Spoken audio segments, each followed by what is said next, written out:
The doorbell rang at 7:43 in the morning. I know the exact time because I had just checked my phone after getting the kids ready for school. Mia was 8. Caleb was 6. They were at the kitchen table eating cereal and arguing about something small and irrelevant, the way kids do when life feels safe. I opened the door, and there they were. Robert and Patricia Hale, my in-laws, the people who had not spoken a single word to my children in 7 years, standing on my porch with suitcases. My name is Emily Carter. I'm 30 years old, and what I felt in that moment, looking at two people who had chosen, deliberately and repeatedly, to pretend my children did not exist, was not the anger I had always imagined I would feel. It was something quieter and much more dangerous. Let me tell you how we got here. I married Daniel Hale when I was 22. We were young, too young probably, but we were certain the way young people are certain, with a confidence that hasn't yet been tested by real loss. Daniel's parents had never fully approved of me. I wasn't the right background, the right education, the right family name. Patricia had a specific vision for her son's life, and I was not part of it. She was never openly rude. That would have been too direct for a woman like Patricia. She was simply distant. Politely, consistently, exhaustingly distant. When we had Mia, I thought a grandchild would change things. It didn't. They sent a card. No visit. No call. A card with a gift card inside, and Patricia's signature in her careful cursive. When Caleb arrived 2 years later, there wasn't even a card. For 7 years, I watched my children grow up without grandparents on their father's side. I watched Mia make Father's Day cards at school that included a section for grandparents, and I watched her pause over that section, pencil hovering, because she didn't know what to write. I never said anything negative about the Hales to my kids. That was my line, the one I held no matter how angry I was. Children shouldn't carry adult wounds. But I held my own wounds privately. Daniel tried in his way. He called his parents, he sent photos, he extended invitations that were declined with excuses so polished they almost sounded reasonable. Work commitments, travel, health issues that materialized and disappeared with convenient timing. 3 years ago, Daniel and I separated. It was mutual, mostly. We had grown in directions that no longer pointed the same way. We remained good co-parents. That part, at least, we did right.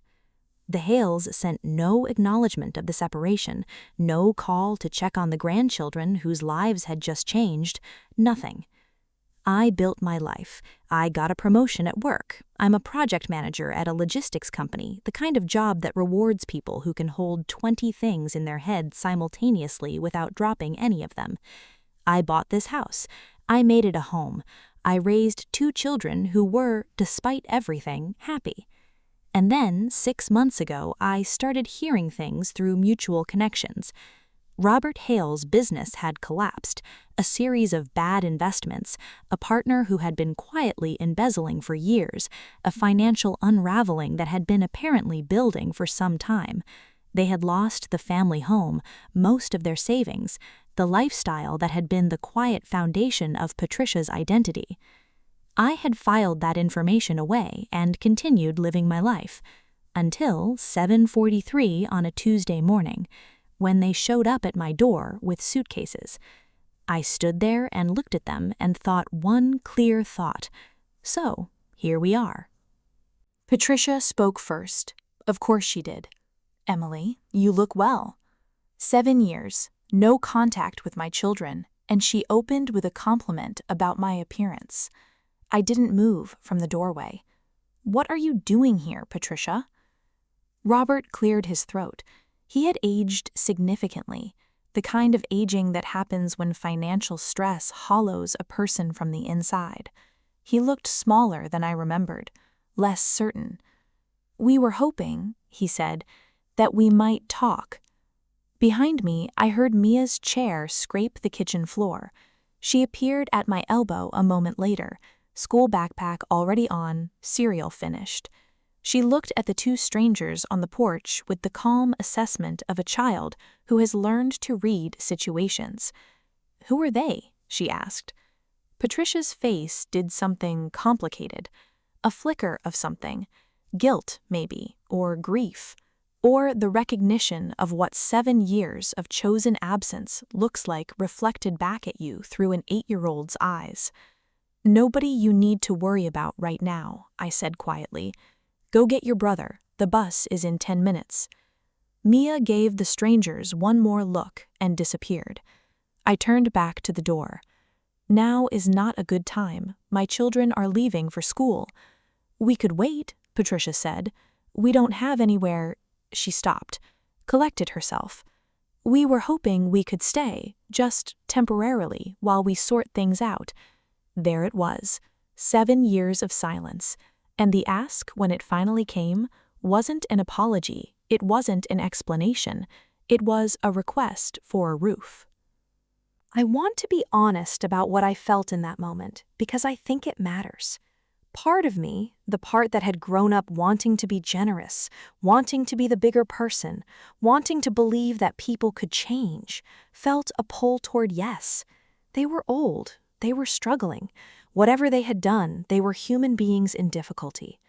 But another part of me, the part that had held Mia while she cried about not having grandparents at her school concert, the part that had explained to Caleb why some families were just different, the part that had absorbed 7 years of their contempt and converted it into something my children would never have to feel, that part was very, very still.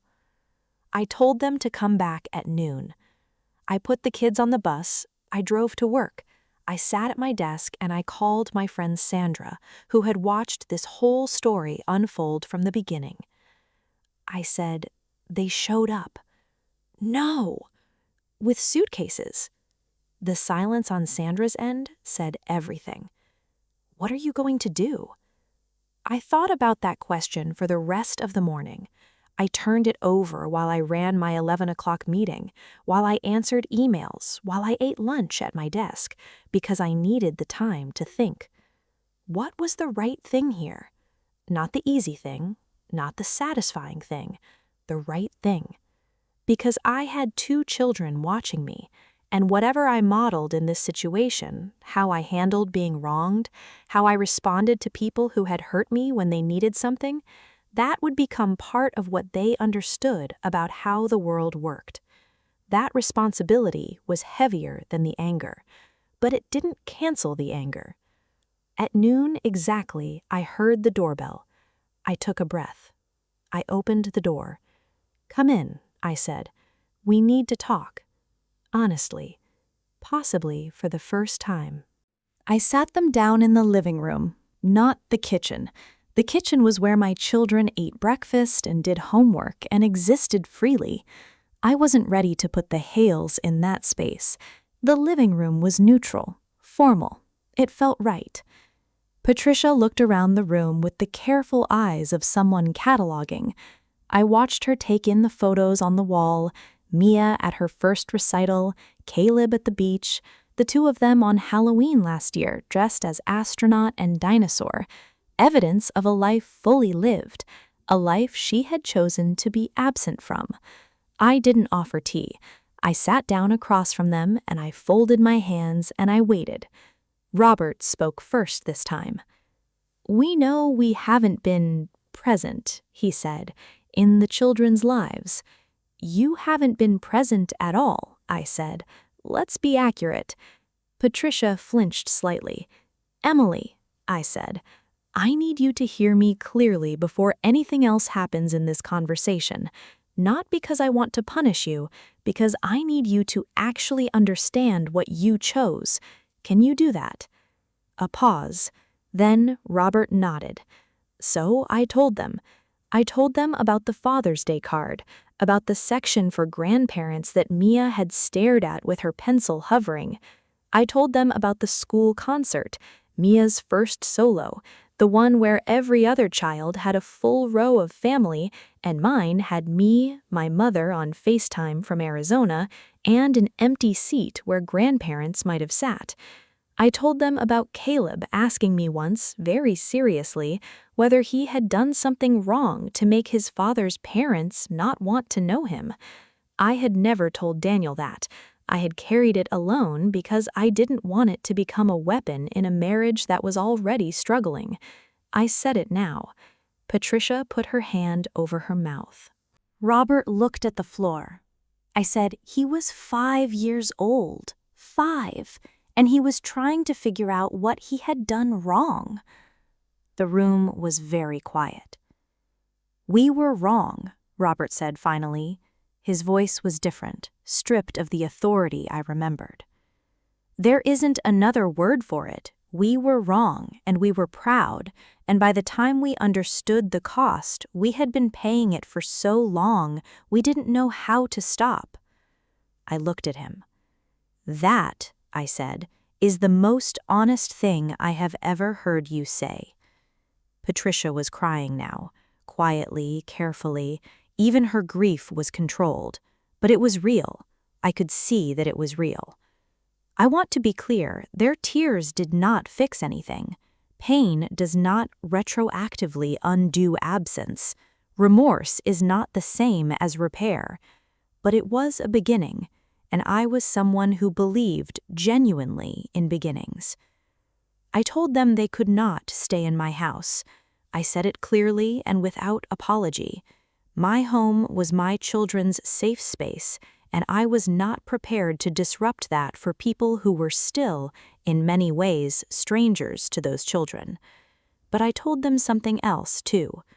I told them that if they wanted to begin, slowly, carefully, on my terms and my children's terms, I was willing to create a path. Not because they deserved it, because my children deserved grandparents, if those grandparents were finally willing to show up as real ones. "One condition," I said, "you never make my children feel like a second choice again. Not once, not ever." They agreed.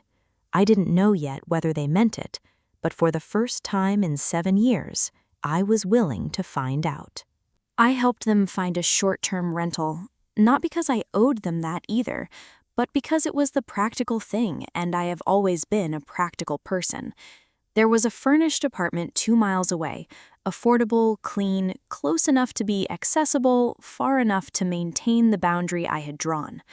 I drove them there. I did not go inside. The next step was Daniel. I called him that evening after the kids were in bed. He answered on the second ring, the way he always did when he could tell from my voice that something had happened. I told him his parents had appeared. I told him what they had asked. I told him what I had said. He was quiet for a long time. "I'm sorry," he said finally. "It doesn't cover it." "It doesn't," I said, "but I'm not calling for an apology. I'm calling because if this is going to happen, if they're going to have any kind of relationship with Mia and Caleb, it has to be something we manage together, consistently, with the same rules." He agreed immediately. That was the thing about Daniel. When it came to the children, he showed up. Our marriage hadn't worked. Our co-parenting did. We set the terms together. The Hales could attend 1 family event per month supervised. No overnight visits for a minimum of 6 months. Any interaction with the children would be age-appropriate and honest. No pressure, no guilt, no asking the kids to make the grandparents feel better about the time they had lost. The first meeting was at a park on a Saturday afternoon. I watched from a bench while Robert pushed Caleb on a swing. Caleb was chattering about something, dinosaurs probably, his current obsession, and Robert was listening with the focused attention of someone who understood he was being given a gift he had not earned. Mia was more cautious. She stood near me for the first 20 minutes, watching. Then Patricia sat down on the grass near the playground and opened her bag and produced, of all things, a travel watercolor set. Mia was obsessed with painting. I don't know whether Patricia had researched that or remembered it from some distant photo Daniel had sent, but she set it out on the grass without saying anything, without making it a performance, and waited. Mia walked over, sat down, picked up a brush. I watched my daughter paint next to a grandmother she had never known in a park on a Saturday 7 years late. I felt something I hadn't expected to feel. Not forgiveness, that was a longer road and I wasn't going to rush it, but something adjacent to it, a softening, the particular relief of a story that had seemed finished beginning, unexpectedly, to have more pages. The Hales did not become perfect grandparents overnight. There were moments of strain, old patterns surfacing, boundaries being tested, the occasional comment from Patricia that required a quiet but firm correction. But they showed up, every month, then more, consistently, carefully, on the terms I had set. 6 months in, Caleb called Robert Grandpa for the first time. Robert excused himself to the bathroom. He was in there for a while. I didn't say anything about it. Some moments don't need commentary. I think about the doorbell sometimes. 7:43 in the morning. 2 people with suitcases and nowhere left to go. The moment I had always imagined would feel like victory and didn't. Not exactly. It felt like a choice, like every meaningful thing does. My name is Emily Carter, and I chose to leave the door open, not for them, for my children, and somewhere along the way, for myself, too.